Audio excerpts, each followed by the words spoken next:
I'm Jim Eskin on behalf of Eskin Fundraising Training. It's my privilege and pleasure to welcome you to number 5 in our fundraising, friendship, and fun enrichment broadcast. We used to do webinars. We've done 150 of those. And frankly, in consultation with a lot of you, we felt there was a better and more engaging and interesting way to do this. You know, webinars are typically one topic, one speaker, big slides, and not really much variety conversation. And my vision for this is more like a TV talk show for nonprofits. Okay, let's shift now to the topic of the day, and that's nonprofit collaboration. And I'll start with royalty. Kay, what do you think works and what doesn't work for nonprofits to collaborate for mutual benefit? I think that, first of all, I want to say that I think collaboration is the most important thing going forward because we're experiencing amazing headwinds and tailwinds. Right. And our tailwind is the fact that if we could come together uh, around an understanding that mission, and here's a little bit of heresy, but mission isn't what you do, it's why you do it. And that means that there are numerous organizations in any community that are doing are for the same purpose.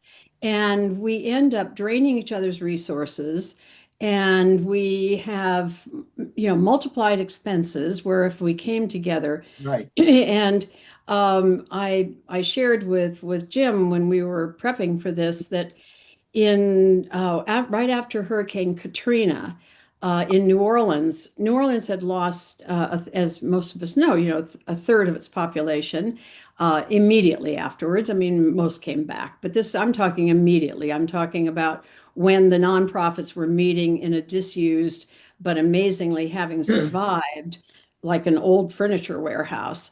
And the head of No AIDS, which is New Orleans AIDS, which was the largest of the organizations, called the other ones in and said, the population of people with AIDS in New Orleans has not been reduced as significantly as the overall population.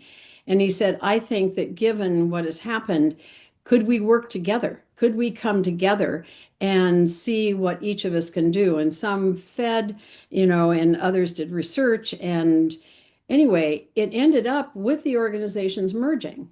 And it made such a difference in the effectiveness of the service delivery.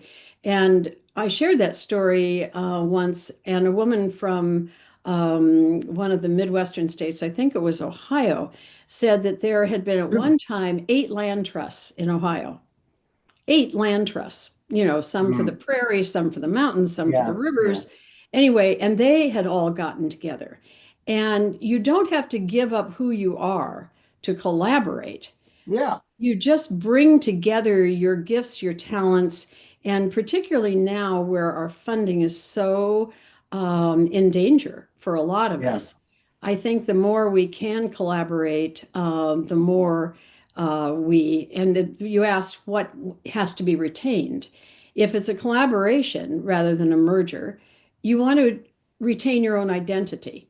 And so that's what the AIDS organizations did. Everybody still had their own identity, but they were together under one roof and with shared services. They cut their costs dramatically and they increased their service delivery. Yolanda, I know that part of your approach, not only do you give out dollars, but you answer societal needs by bringing various parties together. What lessons have you learned in bringing nonprofits together to solve social challenges? Right. So for those that don't know, King's Angels is not foundation that's based in San Antonio, and we donate to all causes. And all around the world, by the way, right? And all around the world. And this year we're focusing very much on international, Africa, Asia, the orphanages, human trafficking, even dogs in Phuket, and so on and so forth. But I will tell you the nonprofits here in San Antonio and around Bexar County, we do sort of require, as I'm going and touring the nonprofits and I'm talking to them about who we are, the expectations are that when something comes up and another nonprofit may need their services or may need their collaboration or may need their partnership, call it what you want, we would like them to help out if they're able to, given their particular cause. So I'll just give you an example of something. I had the SAISD counselor call me from one of the biggest school district. And Right. It's huge. It's a huge district. one of the grandmas, her own daughter got the 4 kids removed by Child Protective Services. She's living on Social Security. She's in this trailer. They dropped these 4 teenagers off at her house. And the counselor's like, Grandma doesn't know what to do. She didn't want to turn her grandkids away, but she has nothing for them. Literally nothing. So I have a messenger group that includes everybody that we've donated to in the last probably 5 or 6 years. We've given over $110 million out to those nonprofits. I have them on a group. So I got on there and I said, look, this is the case.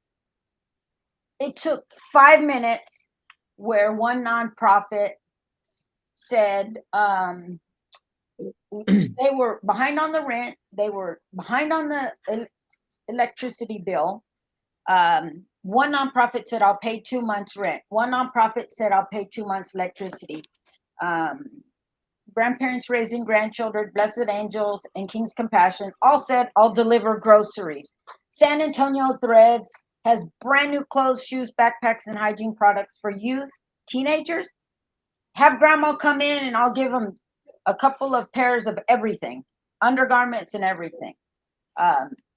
So on and so forth. So I don't take so much time.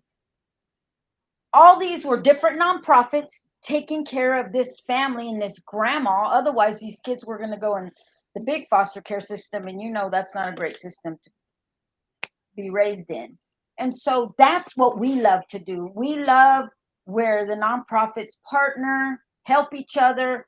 It's not so much territorial like it used to be in the old days. Don't tell them about this. Don't tell them about that.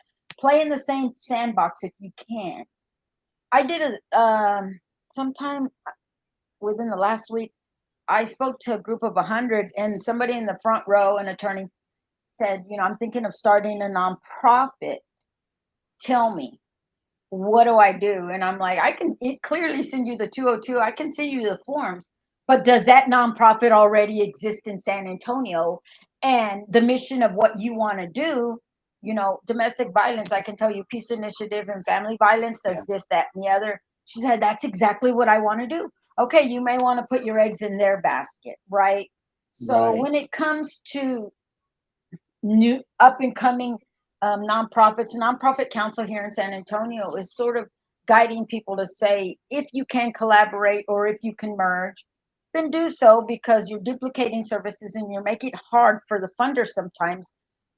Like we give to 5 or 6 cancer kids, adults, special needs with cancer. And so, and they all help each other out. Well, I already gave that family X amount, and I called and I'm like, they delivered this milk is $52.99 a case. And so I called another one, and I got all of them together. And so this family's covered for a long time with that. But sometimes it works, and sometimes you just need to. Amanda, you remind me when someone says, they want to start a new profit, I don't even, I think something, or actually I'm Jewish, I say, oh, they. But is your purpose to perpetuate organizations or to solve problems? Yeah. And I told them, I said, everybody in here, there was 100 people in the room. Somehow it was supposed to be 60, and 100 people showed up for this Big Brothers Big Sister mentor talk. And I said, how many are you with nonprofits? And 80%, maybe 90%. I said, nonprofit's hard, isn't it? Yes, it's hard. It's business. You're doing And people, there's a fallacy out there. Oh, you work for a nonprofit. Oh, good for you, sweetie. It's hard work. You're working. You're not doing a community, you're not president of the PTA. This is work. Like, I'm trying to explain to you. You want to meet with me about a new nonprofit. I'm going to be real. Yeah. Good. Yeah. I call that tough love. Yeah. Sally, Brian, in addition to conducting searches, the Ryan Group is known for its leadership training and development. What's your perspectives on how nonprofits can collaborate for mutual benefit? Thank you, Jim. And thank you to Yolanda and Kay for your initial remarks as well. It's always so inspiring to hear the stories of places that are collaborating. And some of the most, I would say, maybe impactful examples that we have seen in our work. I think we tend to think of some of the local nonprofits collaborating together, which is absolutely where I'm thinking too. But what has surprised me is that you can have very large organizations collaborate even throughout a state. So we did a search last year for a chief development and strategy officer for a nonprofit called HeartSpring in Wichita, Kansas. And HeartSpring is an amazing place that uses experience. I've been to Wichita, Kansas. It's the easiest city in the world to get around. It's amazing. It's amazing. Yeah. But they use experience-based therapies and actual research to help their clients, who are mostly very high-level autistic children. So there are children that don't have a lot of help anywhere else. But HeartSpring is now part of the brand new Wichita Biomedical Corridor, which includes Wichita State University, WSU Tech, the University of Kansas, which most of you know is not in Wichita, and HeartSpring, all collaborating together. Nice. It is absolutely amazing. So the students can get real life experience coming in and working with the kids at HeartSpring. HeartSpring can provide their research to the universities. It is absolutely amazing. So I just think of that kind of impact where you had these huge organizations in Kansas, most of which are in Wichita, but some are not even in Wichita, who are collaborating together to make this huge difference. And Jim, you mentioned the leadership development piece. And that's one of the things that we're very, very interested in at Bryant Group, is the strength of the leadership and the organization for cohesion and collaboration. And when you start collaborating between nonprofits, then there has to be that cohesion and collaboration among those leaders. And so that's something that we're very invested in with our clients. Marjorie Hope, what have you noticed? You've been running an organization which I think is so timely, American Connected. What's your been observations on, and you also promote not just domestic, but international collaboration. What's your perspective on promoting collaboration between nonprofits? So internationally is much, much, much, much better right now. As far as like, we feel sorry for you. We know it's not you guys, they've been so nice to Americans. They just don't like America.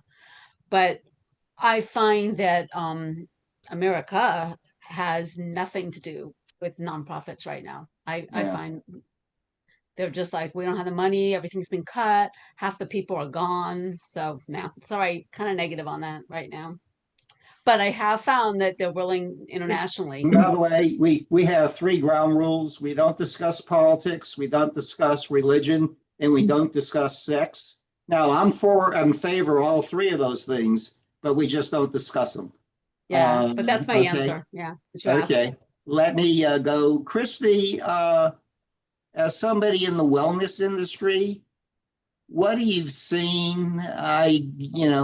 What do you see works for collaboration in working with patients between different healthcare providers? I'll say we definitely struggle probably as much as you guys do, or maybe more in the healthcare industry as far as I'm sure many of you have had experiences in trying to get one physician to speak to another or one provider to speak to another, and it Oh my just God. isn't set up like it should be anymore. And Hmm. there are good people out there that want to do it, but it is hard. That being said, I think right along the lines of what's already been said is if you can not reinvent the wheel per se, but find something that's there and support it, or find, a resource that's already available as opposed to making a new one and put your resources into that, you're going to make it more efficient. It's easier for people to find the resources if everything's in one basket versus, if say someone needs a certain kind of service or support, if there's 18 different groups locally that provide it, it's hard to find and reach out to all of those. Whereas if you just have one or two or three that are really good at it, it's so much more efficient in getting that need met. Leah, I noticed that you really embrace the spirit of collaboration. And can you talk about your perspective? I mean, there are so many groups that are working on helping people and families, and you focus on children with cancer. Can you talk about your experience with collaboration? Yes, most definitely. So I have always gone with the mantra in my mind with collaboration over competition. And I started the foundation when I was in high school. So I started the nonprofit What journey. took you so long, by the way? What took you so I know. long to get started? I was busy. So I started this journey at 17 and coming in at a very young age, the first thing I did was I just started reaching out to other nonprofit leaders, other, older men and women in my town and to ask them questions.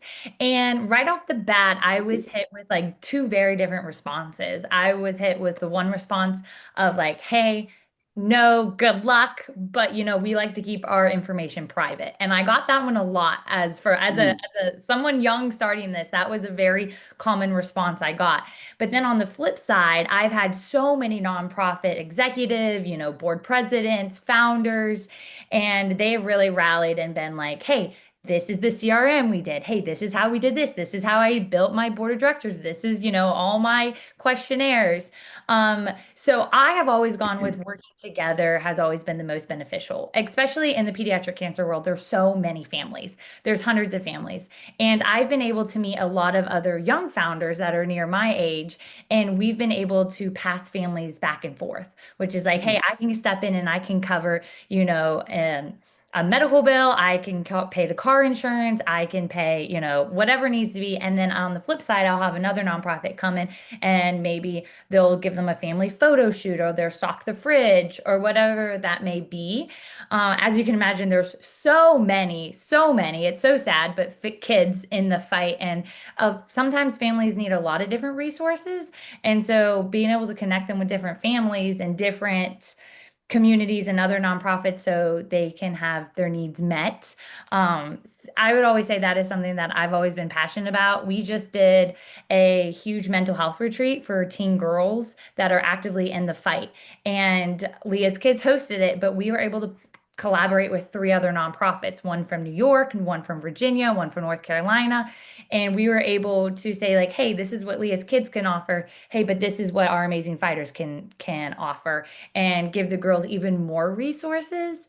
And then something that we've been able to be a part of is so I sit on the board for the White House for the Moonshot Initiative, and we meet every September in DC. And one of the things we do, it's a room of 25 different nonprofit leaders in the pediatric cancer world. And we sit down with the White House staff and we say, hey, like, this is what my nonprofit's doing, and this is where I need help. This is what my nonprofit's doing, this is what I need help. And one of our big things that we tackled this year was Medicaid and insurance and getting families the needs that they, are requesting, but also having that open discussion, being like, hey, this nonprofit worked with the state of New Jersey and this was their plan, and how can we implement that now into, Oklahoma or Maryland. So I always say like collaboration over competition, because at the end of the day, we're all trying to serve. And I know all you guys know that. And I just think that that's the most beautiful gift that we can be and give, is being boots on the ground. And sometimes we have to reach out and ask for help to help cater all the needs that a family may need. Very good. Super lawyer Steve Lerman, you have two philanthropic priorities. One's a national organization called Active Minds Incorporated, and we kind of jumbled two things. And then you've provided inspiring leadership to a scholarship project to a high school I'm very familiar with. Can you describe those two projects and how they are collaborating? Not those two organizations, but how those two philanthropic priorities you promote collaboration. Well, let me tell you what they are. Active Minds is a global student-oriented mental health organization. It is pretty much dominates the space in the college and high school arena. It's 22 years old. I joined the board 15 years ago. And you're the current chairman, is that right? I've been the chairman for 10 years, but I've been on the board for 15, and I joined the organization coincident with my daughter having an extreme bout with depression and anxiety. She knew the founder of this organization and begged me to go fundraise for them, which I did. And the mission of Active Minds grew out of the following facts. Okay, just consider these facts. Suicide, other than accidents, suicide is the leading cause of death on college campuses. Number one. Can you repeat that? That's astounding to me. Could you repeat that? After accidents, car accidents, things like that, suicide is the leading cause of death on college campuses. Oh my God.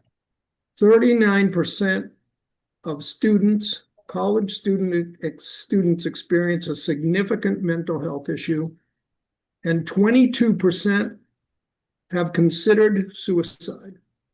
22% of college students consider suicide. 66% of students who experience anxiety and depression do not seek treatment. 67% of college students who are suffering will first tell a friend if they are feeling suicidal, whereas 2%, if a kid arrives on a college campus, there's a 2% chance they will go directly to student health for help.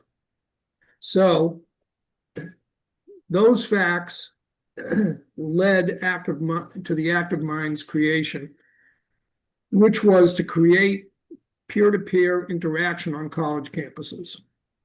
So where we are today, when I joined, it was a nascent organization. We're on 100 college campuses. Today, we have 15,000 student members all over the world: United States, Canada, Australia, Italy, Bermuda, and Puerto Rico. In every state in the United States, we're in colleges, high schools, and middle schools. We have chapters of students in 660 colleges, high schools, and middle schools. And we are reaching 1.9 million students a year through our campus presence by conducting 4,000 events a year, which are all designed to elevate mental health awareness. So we have this chapter network, and then we have a bunch of related programs. We have a speakers bureau. We have a Send Silence Packing backpack display, which focuses on suicide. We have this ASK program, which is run in collaboration with MTV, which happens to be a client of mine, where we teach kids how to interact with each other. ASK stands for Acknowledge, Support, and Keep in Touch. So the idea of this program with MTV is they've created a video which is shown all the time. If you probably don't watch MTV much, and I don't either, which is a video which teaches kids how to interact with each other when you feel that somebody is experiencing suicidal emotions. Because it's a very hard thing to approach people who are struggling, particularly at elevated levels like that. So what we're trying to do at the end of the day, what we're trying to do through peer interaction and program support, we're trying to empower young adults to reduce the stigma surrounding mental health and create these communities of support. And ultimately, we're trying to save lives and improve lives. You are.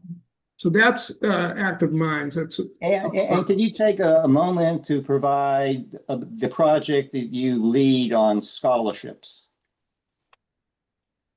Okay, well, that's a whole different program. So And also, if you talk about it, you see collaboration with different parties in that high scholarship program.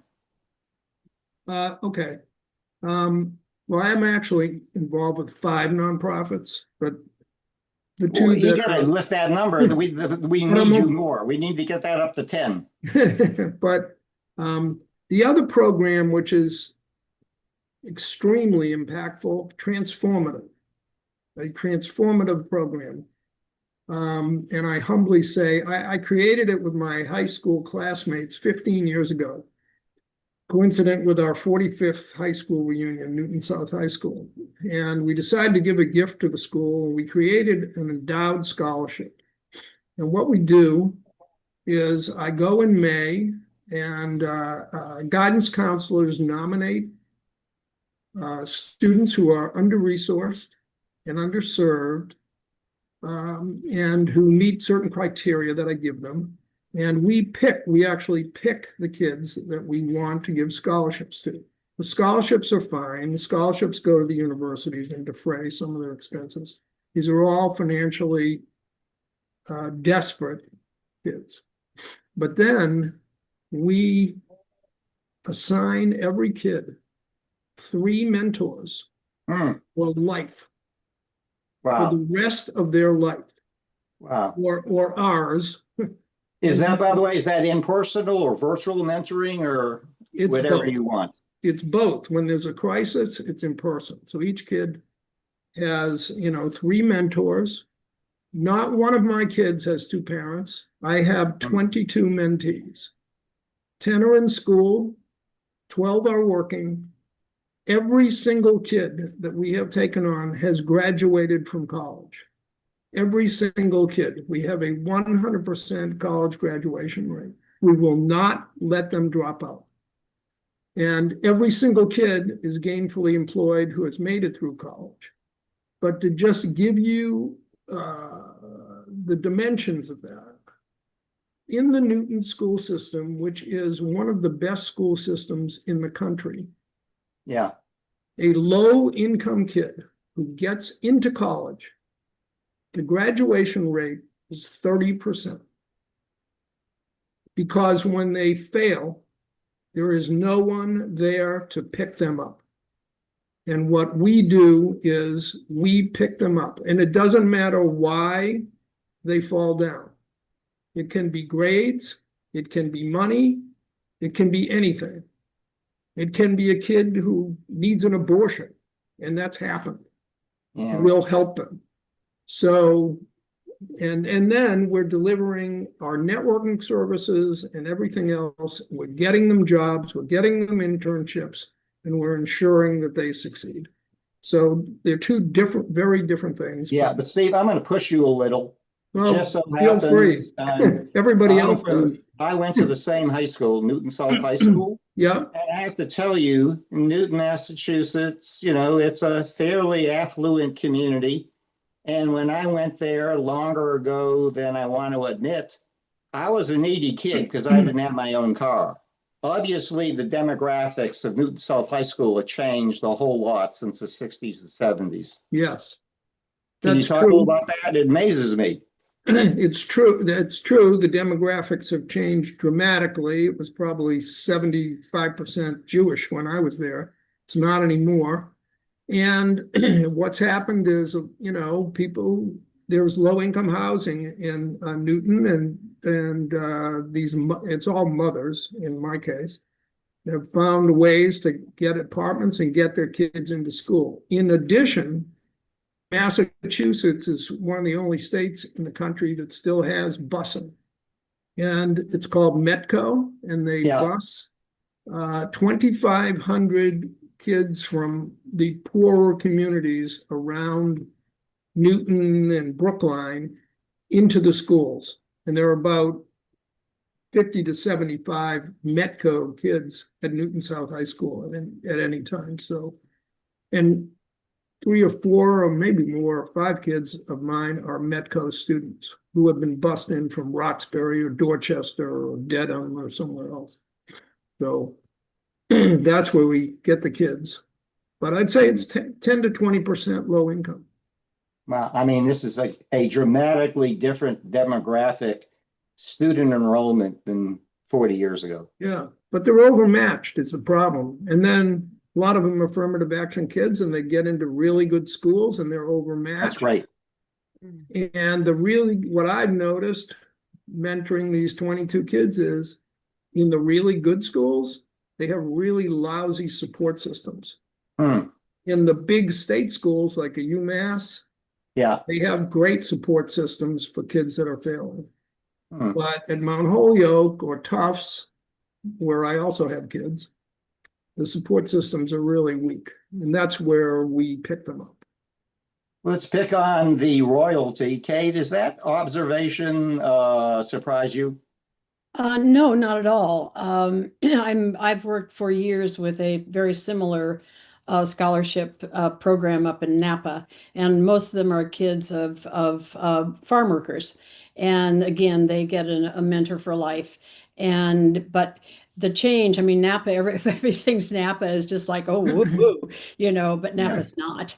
And Napa has huge amount of poverty and kids living really under the poverty line. So it doesn't surprise me at all, not at all. I mean, and this is where I think as responsible leaders in the nonprofit field, we have to remember that our market changes, and it's not just our donor market, it's also our constituency market.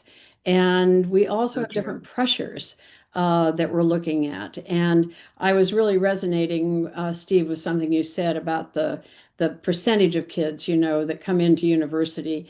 And Stanford, my alma mater, they now have a program within the health service where when a student comes in with issues of depression or anxiety, other mental health symptoms, they not only get a counselor, but they also are given a prescription to the art pharmacy. And they are required to go and see a dance production, to go to the symphony. The Stanford has a very good symphony orchestra, to go to the museum. And I mean, these are things that they have to tick off, that they have to do, because what they have discovered is a lot of these kids are so intense, so device addicted, that they have no way to really express, and that they have not had, most of them have not had arts education because I don't know about other states, but California, we cut off arts education, truly 2 generations ago, no longer art in the public schools. So I think that, I would just say that everything that I hear really, aligns with what we're experiencing here. Let's go to a one of the grants things expert. Active Minds does. Go ahead, Steve. One of the things Active Minds does is work with these colleges where we have chapters to try to make them healthier environments for kids who are struggling.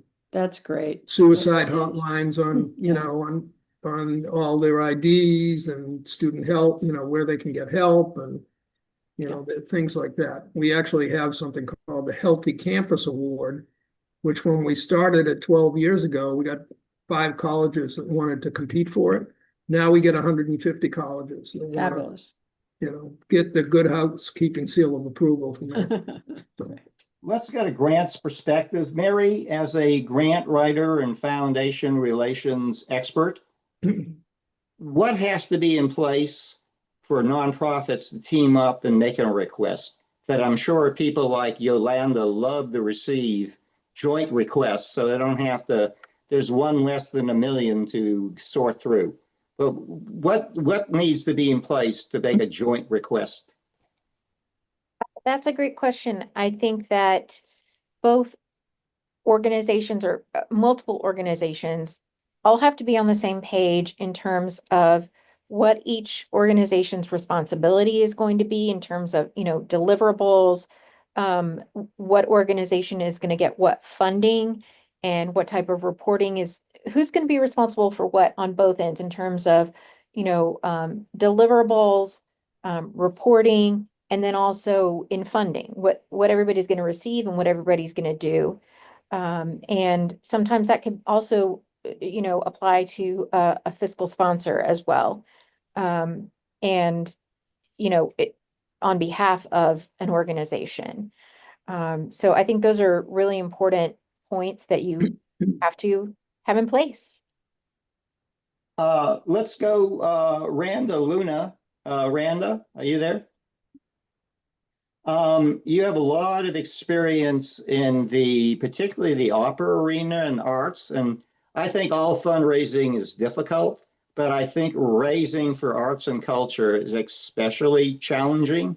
What have you discovered about collaboration in the space of arts and culture? In that space, I've had to really work with people across teams in the arts. It used to feel, and this is, back in like the 2010s, so not that long ago, but it's getting better. It used to feel almost like we were all so fierce about fundraising that it was like we're competing, we can't collaborate. Right. And we're finally moving past that in the last 5-10 years. And starting to collaborate more because it's less about, competing and more about uniting as a voice for classical and performing arts, opera, ballet, and symphony in the cities that I've worked in, up in Amarillo and San Antonio, here in Austin. We all needed to kind of come together and unite because we do have a lot of overlap in our fans and our donors and our ticket buyers. But we also have a lot of very unique things about each of us. So it was really important. Was it Mary, you were talking about really defining the roles involved in a collaboration, making it clear that yes, the symphony of the Amarillo Symphony plays for the Austin Opera or Amarillo Ballet and ballet, whatever city I'm talking about between those three organizations. And making sure that there was some clarity there and also an open mindset and a collaborative mindset. I just think maybe, the years of having to fiercely elbow our way into the space made people feel like it was competitive when really it wasn't. So that clarity of defining roles was really key for us, as well as trying to work on developing that collaborative and kind of growth mindset as while we're cultivating a culture of philanthropy internally, creating a growth mindset in some of our strategic partnerships divisions. I call this segment kind of Stump the Experts. And Marcelo, and help me pronounce your last name. Mazariegos. Can I call you Marcelo? Well, it's complicated for you, but it's for me complicated to spell your last names too. Yeah, well, and by the way, he's provided leadership to AFP in Mexico. Do you have any questions? I mean, you got a lot of wattage in this brain trust and the fellow panelists. I'm wondering from your position in Mexico and seeing philanthropy operate in a different way, any questions for our panel? Well, I had this opportunity to be the last, and I learned a lot about all of you. Thank you for sharing. And for example, I have a question for Stephen. As you know, Jim, I love and I be involved in the university. And for example, when we are talking about suicide, what is the percentage of the people who is or is studying abroad? Abroad, I mean, for another country, study there in the United States, because when I have an opportunity to be at one of the campus of California State, Monterey Bay, I receive a lot of sessions about to talk about to avoid the suicide, the hotline, all these kinds of things, because I think it's more susceptible the people who is in for another country than the same country. Or what is your your opinion about that. I'm not sure what the question you're at. When you're talking about suicide, about foreign students in the U.S. yes, the foreign students in US, exactly. Do you think it's tougher for foreign students? Well, I think it's tougher for foreign students, but a lot, what we're talking about is not just the pressure of, in part, we're talking about the pressure of being in college, but we're also talking about clinical depression and clinical anxiety or socioaffective disorder or bipolar. Okay. That's really, and those things are aggravated by the pressures of college for sure. But the suicide rate in college, which is supposed to be the most fruitful and enjoyable 4 years of your life. Supposed to be the best time of your life. I know there are. When we went, not to scare you, but those numbers I gave before, there are over 1,100 suicides a year on college campuses, which amounts to 5 a day during the school year. So that's what we're dealing with. Wow. It's frightening. And it's worse, by the way, in the military. Wow. I mean, and in COVID, it was even worse. Wow. Hey, we have some other authorities. Rick Peck, can you join us? Who's another philanthropy expert. Rick, can you come on camera? Can't come on camera, but I can talk. I can hear you if you can hear me, if that's okay. Yes. You have any observation? I think your nickname is the philanthropy guy. So on the general subject of collaboration, do you have any perspective to share? I'm a huge believer in collaboration. I love what was said earlier about grant writing and how we used to be competitive and now we're trying to collaborate. I feel my perception is donors want to solve a problem and they want nonprofits to come together to do it. I don't think they want them to be fighting or be territorial. I think they want them to come together. And when I worked at Dartmouth College, my understanding is they would get grants often because the college knew how to collaborate across the graduate schools, like the medical school, the engineering school, the business school, the undergraduate school. They were close enough to each other that they were able to do things very collaboratively, and it was very attractive to funders. So I think collaboration is really the only way to go toward the solution. Kay, what's your perspective on having nonprofit leaders put their ego aside and, again, instead of focusing on perpetuating organizations, trying to solve problems and move the needle and making the world a better place? This may be overly simplistic, but I really do believe that we don't focus enough on mission. Ann Wallstatt, when she was heading up Board Source, did a remarkable article that if you have not read it, you must read it. If you Google purpose-driven versus organization-driven, you go that far. It's an article from Stanford Social Innovation Review. And basically, she contrasts boards that are organization-driven. It's all about the organization against those that are purpose-driven, where the mission is the larger thing. And if our job is to solve the problem, not serve it, that's what we end up doing. We serve the problem. Right. We don't solve it. And because we want to stay in business. And I believe that by getting organizations so they are lifted up to see what that big mission is, which is, let's talk about what you do. You know, your big mission is childhood cancer. And so you're working with all these organizations, all of these people, because it's not a matter of, I got there first. You know, it's kind of this highly competitive, which is the epitome of competitiveness. I want to win this race instead of winning it together. And so it's a hard thing when we are taught to excel, we're taught to achieve on our own. And yet the true achievement is that we solve the problem and that a lot of us, quite frankly, would go out of business. And wouldn't that be that's wonderful? a great high note to end on. Let me thank everyone for participating in what I thought was a very, very lively and informative discussion. Let me also say thank everybody in the audience who we can't see on the screen, or volunteer and professional nonprofit leaders, because each of you is doing something every day to touch, improve, and save more lives, especially helping those who are struggling. And we say, from the bottom of our hearts, thank you for your passion and commitment and leadership. Let me tell you what we're going to do. We're going to post a very short summary on social media of the discussion.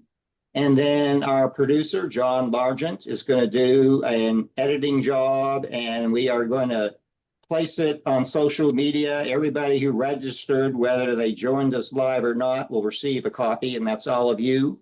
And by the way, the nature of the beast is that a lot more people watch it on replay on demand than watch it live.